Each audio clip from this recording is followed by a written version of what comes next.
Capítulo 4. Estado grande, povo amarrado. Ao contrário do que nos fazem acreditar, é o livre mercado que propicia o desenvolvimento das nações. Temos no Brasil um paradoxo intrigante. Criticamos implacavelmente os políticos, com toda razão, na maior parte dos casos, mas queremos preservar ou mesmo ampliar seu campo de atuação. O brasileiro médio repete o clichê de que todo político é bandido e só defende os próprios interesses. Ainda assim, esse mesmo cidadão quer que o Estado se encarregue da gestão da sociedade. Urra de cólera caso veja no Jornal Nacional que alguém está propondo a privatização dos Correios ou da Caixa Econômica Federal e acha inaceitável a possibilidade de que a Petrobras seja vendida. Reage com igual indignação quando o foco do debate é o ajuste na Previdência Social ou a flexibilização das leis trabalhistas. Ou seja, o brasileiro defende a preservação dos territórios em que os políticos atuam. Ele quer que amplos setores da economia e da sociedade fiquem sob controle da classe política em vez de entregues a empresas ou à sociedade organizada. O cientista político capixaba Bruno Garchagen, autor do livro Pare de Acreditar no Governo, é um estudioso do assunto. Diz Garchagen: o tipo de cultura política estabelecida aqui colaborou decisivamente para desenvolver na sociedade uma mentalidade estatista de dependência e servidão. Além da infantilização criada por meio de decisões de governo que incidem diretamente sobre os modos de vida e as condutas, os brasileiros abriram mão de sua responsabilidade individual de conduzir a própria vida para atribuí-la ao Estado. A partir daí é possível entender por que tanta gente pede ou espera que o governo resolva os problemas sociais, políticos e econômicos. No Brasil, essa cultura já compromete importantes pilares estruturais. Tome-se o caso da Previdência Social Estatal obrigatória como exemplo. Hoje, o brasileiro se aposenta em média aos 55 anos. Essa época, né? Na Noruega, um dos países mais ricos do mundo, essa média é de 67 anos. O economista Ricardo Amorim, em uma rede social, levantou dados que merecem ser apreciados com atenção. Ele alerta para o fato de que, quando a Previdência foi criada, para cada 2 aposentados, o Brasil tinha 9 trabalhadores contribuindo para o sistema. Quem se aposentava recebia o benefício, em média, durante 7 anos. Hoje, para cada aposentado, temos 2 trabalhadores na ativa, e o beneficiado recebe proventos por cerca de 25 anos. Conclusão simples, é impossível fechar essa conta. Não por acaso, a contribuição para o Instituto Nacional do Seguro Social, INSS, é obrigatória, e o sistema de previdência é um monopólio nacional. Nada menos que 35% de todos os tributos arrecadados pela União são usados para tapar o buraco do sistema. Mas sempre que a pauta da reforma previdenciária entra em debate, o furor das centrais trabalhistas e dos servidores públicos abafa a análise racional dos números e das evidências. A Central Única dos Trabalhadores, CUT, e Força Sindical, adversárias entre si, se unem pela preservação do sistema que compromete todo o ambiente econômico brasileiro e o bem-estar das próximas gerações. Outros 3 pilares do Estado grande e benevolente que se elevaram ao status de intocáveis no nosso imaginário político e social são a consolidação das leis do trabalho, famosa CLT, o imposto sindical obrigatório e a justiça do trabalho. Com esses 3 artifícios criados pelo Estado, surgiram regulamentações sobre salário mínimo, férias, fundo de garantia, jornada de trabalho, condições de ambiente de produção e multas para empregadores. As leis que sustentam as relações entre capital e trabalho são vistas como conquistas sociais e responsáveis por grandes avanços, mas, analisando a situação de maneira clara, sem adjetivos, vemos que a história é bem diferente. No que diz respeito à Previdência, a contribuição obrigatória nada mais é do que um imposto camuflado. Hoje, o empregador é obrigado a pagar 20% do salário do funcionário ao INSS. O trabalhador ainda tem que fazer uma contribuição entre 8% e 11% do valor de seu salário. Na prática, só esse imposto reduz o valor dos salários líquidos do Brasil em cerca de 30%. As parcelas acumuladas dessa contribuição são acrescidas de juros e correção monetária, mas o reajuste é brutalmente inferior à rentabilidade de qualquer aplicação de risco zero no mercado. Às vezes, o reajuste é inferior à inflação. Do ponto de vista financeiro, seria mais vantajoso para o trabalhador ter um plano opcional de poupança próprio. No que se refere às liberdades individuais, o Estado deveria deixar que cada pessoa decidisse o que fazer com seu próprio dinheiro, aplicar uma poupança, fazer o próprio plano de previdência ou mesmo consumir como bem entender. No que toca à regulamentação do trabalho, o empregado mantém a crença de que, com a CLT e com a Justiça do Trabalho, estará mais bem protegido. Lê do engano. A maior proteção que um trabalhador pode ter é um mercado de trabalho dinâmico e diversificado, com várias opções de emprego surgindo a todo momento. A livre concorrência, a economia aberta e diversificada e a inovação produzem uma espiral virtuosa que beneficia todos, empreendedores e empregados. Com a CLT, o custo do trabalhador brasileiro fica mais alto para o empregador em razão do excesso de regulamentações. Obrigadas a lidar com custo elevado, as empresas passam a exigir qualificações melhores e certas garantias de produtividade. Por isso, diversas oportunidades nunca se materializam no país e buscam outros territórios para se viabilizar. No artigo A Obsoleta Lei Trabalhista, publicado pela revista Veja em setembro de 2016, o economista e ex-ministro Maílson da Nóbrega escreveu: a CLT rivaliza com o sistema tributário como uma das maiores fontes de ineficiência. Gera incertezas, insegurança e incentivos ao litígio. Aqui tramitam atualmente 4 milhões de ações trabalhistas. No Japão, apenas 3 mil. É enorme o custo de advogados, perícias e horas despendidas em processos de audiências. A insegurança aumenta o ativismo dos juízes, que imaginam ter função social. Na opinião de muitos, a lei pode ser negada se magistrados entenderem que ela acarreta decisões injustas. Para 73% deles, conforme pesquisa de Armando Castelar Pinheiro, a justiça social justifica violar contratos. A Europa começou a ficar rica na segunda metade do milênio passado, quando o ambiente de negócios passou a ser guiado por instituições que garantiam direito de propriedade e respeito a contratos. A tradição da nossa justiça trabalhista é tão anti-empregador que o ministro do Supremo Tribunal Federal, Gilmar Mendes, a comparou a uma estrutura soviética, disse ele ao jornal O Estado de São Paulo em outubro de 2016. Isso é curioso, o Tribunal Superior do Trabalho é na maioria formado por pessoal que poderia integrar até um tribunal da antiga União Soviética. Para Mendes, o trabalhador no Brasil é tratado como um sujeito dependente de tutela. O chamado custo Brasil desacelera o investimento de empresas locais, amedronta empreendedores e tira o interesse de empresas estrangeiras, que, do contrário, teriam todo o interesse em investir aqui. Nos últimos anos, gigantes como H&M, IKEA e Toyota desistiram de fazer negócios no Brasil por causa de burocracia excessiva, da ausência de garantias à propriedade privada, dos elevados custos trabalhistas e da alta carga tributária de cerca de 35% do produto interno bruto, ou PIB nacional. Enquanto empresas estrangeiras desistem do Brasil depois de analisar nossas leis, as brasileiras buscam alternativas para sobreviver. Uma delas tem sido migrar para o Paraguai, onde há menos regulamentação, custos operacionais menores e menos carga tributária. É no mínimo temerário que um país continental e diverso como o Brasil, onde não faltam mão de obra e recursos naturais, não proporcione nichos viáveis em seu vasto território e termine afugentando sua própria indústria local. O relatório do Banco Mundial, Doing Business 2015, indo além da eficiência, apresenta um ranking de países onde é mais fácil fazer negócios. O Brasil ficou com a centésima vigésima posição em uma lista de 189 nações. O resultado é bastante justo, mas catastrófico diante do fato de que somos uma das 10 maiores economias globais. No mesmo ranking, Singapura ficou em primeiro lugar e a Alemanha em 14º. Mas não adianta justificar dizendo que esses são países muito mais desenvolvidos do que o Brasil. Mesmo nossos vizinhos da América Latina, como Peru, 35º lugar, México, 39º e Chile, 41º, também ficaram muito à frente de nós. Quem acompanha o noticiário econômico vê diariamente o quanto o mercado de trabalho é sensível a regulamentações extremas e como diversos postos de trabalho são extintos ou sequer chegam a ser criados. Recentemente, milhares de trabalhadores domésticos, sobretudo mulheres, perderam a oportunidade de ganhar mais com horas extras. Em razão da nova legislação, muitos possíveis empregadores desistiram de contratar empregados domésticos ou decidiram demitir os que já tinham por causa do alto custo e do risco de multa. Eis um caso interessante que ilustra bem como um mercado saudável é uma garantia melhor para o trabalhador do que um enrijecimento das leis. Em uma economia desenvolvida, há menos trabalho doméstico. Isso não ocorre porque o governo proibiu ou dificultou esse tipo de atividade, mas porque o mercado de trabalho oferece opções melhores aos trabalhadores.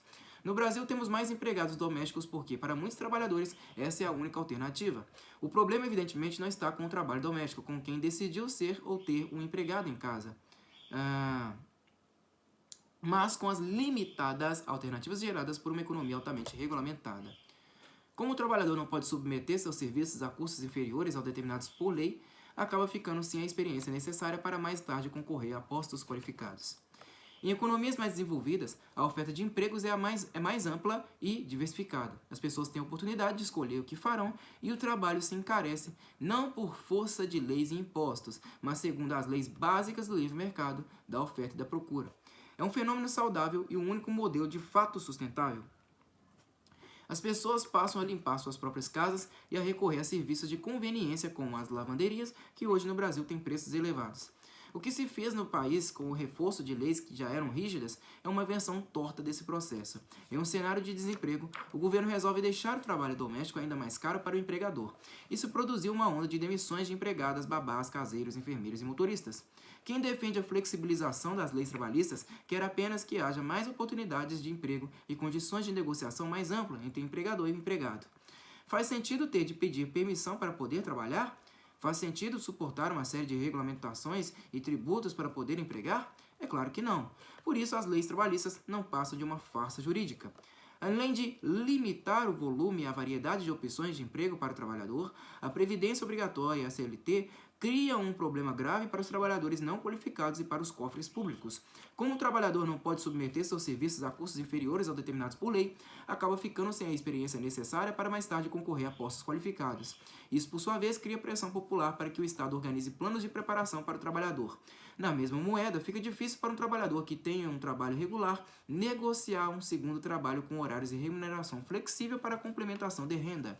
Sendo assim, o Estado que criou o problema precisa então resolvê-lo. Essa ciranda custa caro ao contribuinte. Quando a Previdência Obrigatória e a CLT surgiram, as grandes distorções que causavam no mercado livre de trabalho eram corrigidas naturalmente por meio da economia informal. Quando formalizar a relação de trabalho de acordo com a CLT se tornava inviável, a solução era empregá-lo de maneira informal, fora do regime da CLT. Com o passar do tempo, a Justiça Trabalhista tornou os riscos de contratar na informalidade muito grandes para o empregador. Hoje, esses riscos são um dos maiores fatores por trás da corrupção de fiscais do Estado. É também notório dentre os empregadores como a Justiça Trabalhista favorece o empregado, colocando em risco a própria existência das empresas e o patrimônio pessoal dos empreendedores, muito além do que foi investido na empresa. Para muitas pessoas que poderiam criar novos negócios e gerar empregos, esse é o maior risco de se investir no Brasil. Na crise econômica de 2014 a 2016, houve um caso de suicídio de um empresário no interior de São Paulo. Após demitir funcionários, sabia que, além de não conseguir preservar a empresa, na verdade iria à ruína pessoal com processos trabalhistas. O episódio dramático expôs o quanto a justiça trabalhista é um claro desincentivo à contratação no setor privado. Como se não bastasse a justiça do trabalho, a ação dos sindicatos cria outro desincentivo. Enquanto em países desenvolvidos a contribuição sindical é opcional, no Brasil ela é obrigatória. Na Inglaterra, por exemplo, em torno de 26% dos trabalhadores contribuem para algum sindicato voluntariamente. Na Alemanha são 18%, a média nos Estados Unidos é 11% e na França 8%. Infelizmente, quando se trata de defender os pilares do Estado Grande, não lidamos com a racionalidade, mas sim com emoções e ideologias. No Brasil, inacreditáveis 100% dos trabalhadores sob a CLT são sujeitos ao pagamento do imposto sindical compulsório. Não se imagine que apenas empregados arcam com essa conta, equivalente a um dia de trabalho por ano. Como se não bastasse, o empregador também é obrigado a pagar imposto sindical patronal. Essa obrigatoriedade distorce todo o intento de se ter um sindicato.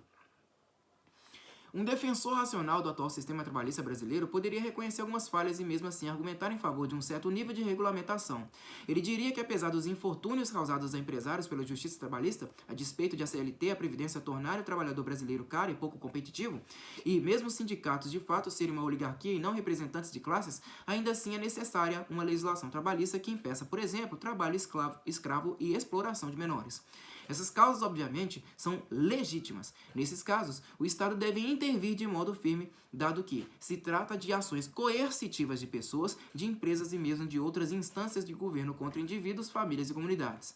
Essa intervenção, no entanto, não deveria ser conduzida no âmbito de uma pauta trabalhista, mas sim na esfera dos direitos individuais, o que significa dizer que a justiça trabalhista seria absolutamente desnecessária. Se não fosse a permissibilidade do Estado em criar um instituto de legislação trabalhista permanente que impede e limita o ambiente de negócios, tal oligarquia não existiria. Infelizmente, quando se trata de defender os pilares do Estado Grande, não lidamos com a racionalidade, mas sim com emoções e ideologias.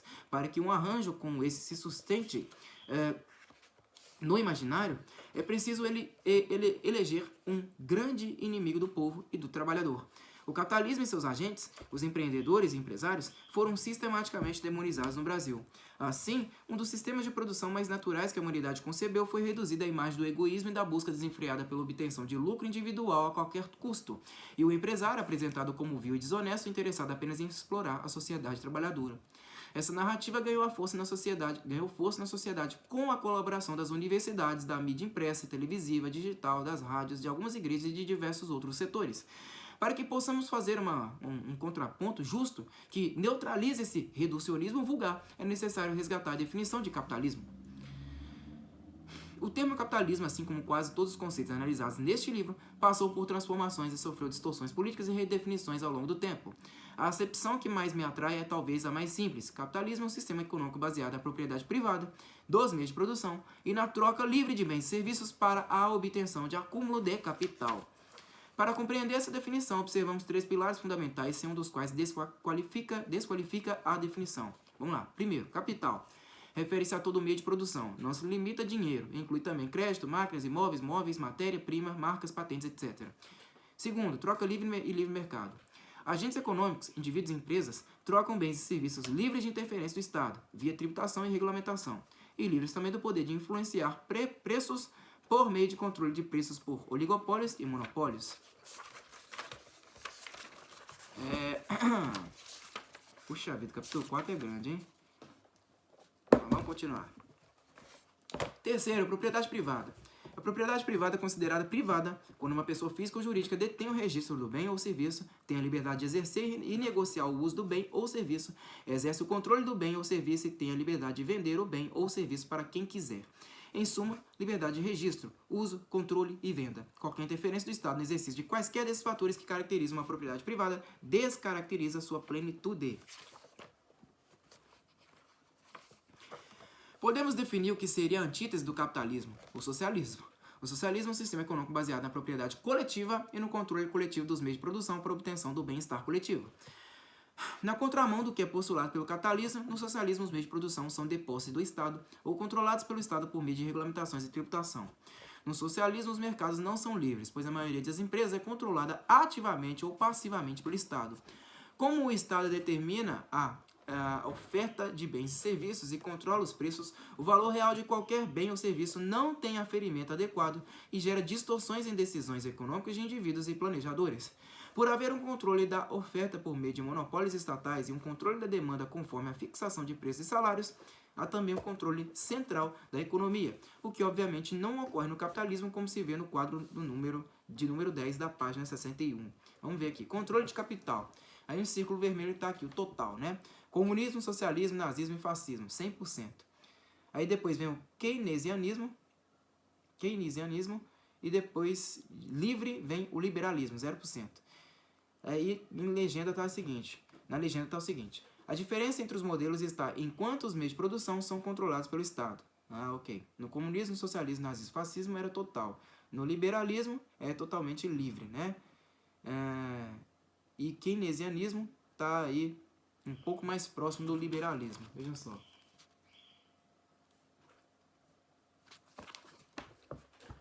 Muitos intelectuais, economistas, jornalistas, historiadores e educadores referem-se ao Brasil como um país capitalista.